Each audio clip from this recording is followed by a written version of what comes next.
As usually കണ്ടുവരുന്ന സിനിമകളിൽ നിന്നും വ്യത്യസ്തമായി കുറച്ച് ഡിഫറൻ്റ് ആയിട്ട് നിൽക്കുന്ന ഒരു സിനിമ കാണണം. ഒരുപാട് സിനിമകൾ ഇങ്ങനെ തന്നെയും പിന്നെയും ഈ ക്ലീഷേഡ് ആയിട്ടുള്ള അല്ലെങ്കിൽ ടെംപ്ലേറ്റ് പരുവത്തിൽ വരുന്നുണ്ട്. അപ്പം അതിൽ നിന്നൊക്കെ കുറച്ച് വ്യത്യസ്തമായിട്ട് ടെക്നിക്കലി കുറച്ച് ഡിഫറൻ്റ് ആയിട്ട് നിൽക്കുന്ന സിനിമകൾ കാണണം.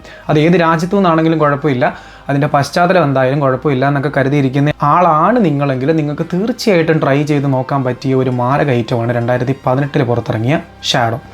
ഈ ഒരു സിനിമ എല്ലാവർക്കും പറ്റിയൊരു ഐറ്റം അല്ല, കാരണം ഇതൊരു സ്ലോ പേസ്ഡ് ആയിട്ട് മുന്നോട്ട് നീങ്ങുന്ന ചൈനീസ് മൂവിയാണ്. പക്ഷേ ഈ ഒരു സിനിമയുടെ കളർ ഗ്രേഡിങ്, ഈ ഒരു സിനിമയുടെ സിനിമാറ്റോഗ്രഫി, ആകെ മൊത്തത്തിലുള്ള വിഷ്വൽസ്, ഈ ഒരു സിനിമയിൽ ഇവർ ചില സീൻസിലൊക്കെ ഉപയോഗിച്ചിരിക്കുന്ന ചില വാർ സീക്വൻസസ് എന്നൊക്കെ പറയുന്നത് വളരെ ഗംഭീരമാണ്.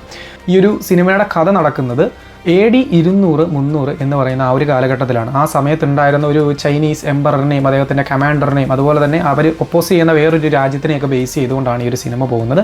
നമ്മുടെ റിയൽ വേൾഡ് ഇൻസിഡൻസുമായിട്ട് ഇവർ കൂട്ടിയിണക്കാനൊക്കെ നോക്കുന്നുണ്ട്. നമ്മുടെ ഇപ്പോഴത്തെ ചൈനീസ് തായ്വാൻ പ്രോബ്ലത്തിനെയൊക്കെ ഒരു മെറ്റഫോറിക്കൽ രൂപത്തിലുള്ള ഈ ഒരു സിനിമ വെച്ച് ഇവർ കാണിക്കുന്നുണ്ട്. അപ്പോൾ എന്തൊക്കെയാണെങ്കിലും സിനിമയുടെ സ്റ്റോറി ലൈൻ എന്ന് പറയുന്നത്, നമ്മുടെ ചൈനയിൽ പണ്ട് ഈ രാജാക്കന്മാർക്കൊക്കെ ഒരുപാട് ത്രെറ്റ്സ് ഉണ്ടാകുമായിരുന്നു. അതായത് അവരെ ഈസി ആയിട്ട് അസാസിനേറ്റ് ചെയ്യാനും അതുപോലെ തന്നെ കൊല്ലാനും ഒക്കെ ആയിട്ട് ഒരുപാട് ആൾക്കാർ വരുമായിരുന്നു. കൂടെയുള്ള ആൾക്കാർ തന്നെ ചിലപ്പോൾ കൊന്നുകളയും. ഈ കാരണം കൊണ്ട് തന്നെ പല രാജാക്കന്മാരും പല കമാൻഡേഴ്സും അവരുടെ ഷാഡോസിനെ കൂടെ കീപ്പ് ചെയ്തിരുന്നു. അതായത് ഇപ്പം എന്തെങ്കിലും ഒരു പരിപാടി നടക്കുന്നുണ്ടെങ്കിൽ ഈ രാജാവിനെ പോലെ തന്നെ ഇരിക്കുന്ന, അല്ലെങ്കിൽ അദ്ദേഹത്തിൻ്റെ മന്ത്രിയെ പോലെ ഇരിക്കുന്ന, അദ്ദേഹത്തിൻ്റെ കമാൻഡറിനെ പോലെയൊക്കെ ഇരിക്കുന്ന ആൾക്കാരെ ഇവർ കൊണ്ടുവന്ന് പ്രതിഷ്ഠിച്ച് വെക്കും. അപ്പം മിക്കപ്പോഴും ആളുകൾ കരുതുന്നത് അത് രാജാവാണെങ്കിലും പക്ഷേ അത് ശരിക്കും രാജാവായിരിക്കത്തില്ല, അദ്ദേഹത്തിൻ്റെ ആ ഒരു ഷാഡോ ആയിരിക്കും.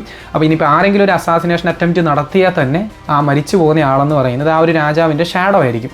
അങ്ങനെ ഒരുപാട് അപരന്മാരെ കണ്ടുപിടിച്ച് തങ്ങളുടെ അപരന്മാരാക്കി നിർത്തുന്ന പരിപാടിയൊക്കെ പണ്ടുണ്ടായിരുന്നു. അപ്പം അങ്ങനൊരു ഷാഡോയെ ബേസ് ചെയ്തുകൊണ്ടാണ് ഈ ഒരു സിനിമ മുന്നോട്ട് നീങ്ങുന്നത്. അപ്പം ഇവിടെ രാജാവിൻ്റെ ഷാഡോ അല്ല, പകരം വേറൊരാളുടെ ഷാഡോയാണ് കാണിച്ചുകൊണ്ട് പോകുന്നത്. അപ്പം ആ ഒരു ക്യാരക്ടർ എന്തുകൊണ്ടാണ് ഷാഡോ ആയിട്ട് വർക്ക് ചെയ്യുന്നത്, അദ്ദേഹത്തിൻ്റെ ഉദ്ദേശം എന്തൊക്കെയാണ്, അദ്ദേഹത്തിന് ഫേസ് ചെയ്യേണ്ട കാര്യങ്ങൾ എന്തൊക്കെയാണ് എന്നൊക്കെ കാണിച്ചുകൊണ്ട് വേറൊരു രാജ്യവുമായിട്ടൊരു കോൺഫ്ലിക്റ്റ് ഉണ്ടാകുന്നതും അപ്പോൾ അതുമായിട്ട് ബന്ധപ്പെട്ടൊരു യുദ്ധം വരാൻ പോകുന്ന, ഒരു ഡ്യുവൽ നടക്കാൻ പോകുന്നു, അങ്ങനെ കുറേ കാര്യങ്ങളൊക്കെ വെച്ചുകൊണ്ടാണ് ഈ ഒരു സിനിമ മുൻപോട്ട് നീങ്ങുന്നത്.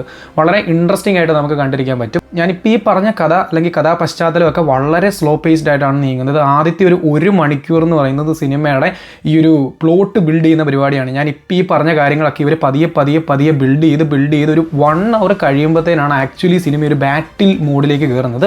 പിന്നെ നമുക്കൊരു ഡ്യുവൽ കാണാൻ പറ്റും, ഒരു ചെറിയ യുദ്ധങ്ങളും കാര്യങ്ങളൊക്കെ കാണാൻ പറ്റുന്നുണ്ട്. പക്ഷേ നിങ്ങൾ ഉദ്ദേശിക്കുന്ന രീതിക്കല്ല ഈ കാര്യങ്ങളൊക്കെ പോകുന്നത്. ഈ സിനിമയ്ക്ക് അതിൻ്റേതായിട്ടുള്ള ചില പോരായ്മകളൊക്കെ ഉണ്ടെങ്കിൽ കൂടെ എനിക്ക് ഏറ്റവും ഇഷ്ടപ്പെട്ടത് ഇതിൻ്റെ കളർ ഗ്രേഡിങ്, ആ ഒരു കൾച്ചറിനെ ഇവർ കാണിക്കുന്ന രീതി, അതായത് ആ സമയത്തുണ്ടായിരുന്ന ചൈനീസ് കൾച്ചർ, ആൾക്കാർ ബിഹേവ് ചെയ്യുന്ന രീതികൾ, മൊത്തത്തിലുള്ള പരിപാടീസിനെയൊക്കെ വളരെ നൈസായിട്ട് കാണിച്ചിട്ടുണ്ട്. ഒരു എസ്തെറ്റിക് അപ്രോച്ചാണ് ആക്ച്വലി ഇവരൊരു സിനിമയിലൂടെ നടത്തിയിരിക്കുന്നത്. ഭയങ്കര സിമ്പിൾ ആൻഡ് മിനിമലായിട്ട്, എന്നാൽ ഭയങ്കര ഡാർക്ക് ആൻഡ് ഗ്രേയിഷ് ആയിട്ടുള്ള കളർ ഗ്രേഡിംഗ് ഒക്കെ വെച്ച് വളരെ വെറൈറ്റി ആയിട്ട്, നമ്മൾ ആസ് യൂഷ്വലി കണ്ടുവരുന്നതിൽ നിന്നും വളരെ വെറൈറ്റി ആയിട്ട് നിൽക്കുന്നത്. എപ്പോഴും മഴയൊക്കെ പെയ്യുന്ന ഒരു കാലാവസ്ഥയും കാര്യങ്ങളൊക്കെ വെച്ചുകൊണ്ടായതുകൊണ്ട് തന്നെ സിനിമ കാണാൻ ഭയങ്കര ഒരു മൂഡാണ്, ഒരു മൂഡി പടമാണിത്. അപ്പോൾ എല്ലാവരുടെയും ഒരു കപ്പ് ഓഫ് ടീ അല്ല, പക്ഷേ ചില ആൾക്കാർക്ക് ഇഷ്ടപ്പെടാൻ ചാൻസ് ഉണ്ട്. വ്യത്യസ്തമാർന്ന സിനിമകളൊക്കെ കാണാൻ താല്പര്യമുള്ളവർക്കൊന്ന് ട്രൈ ചെയ്ത് നോക്കാം. സിനിമയുടെ പേര് മറക്കണ്ട, ഷാഡോ.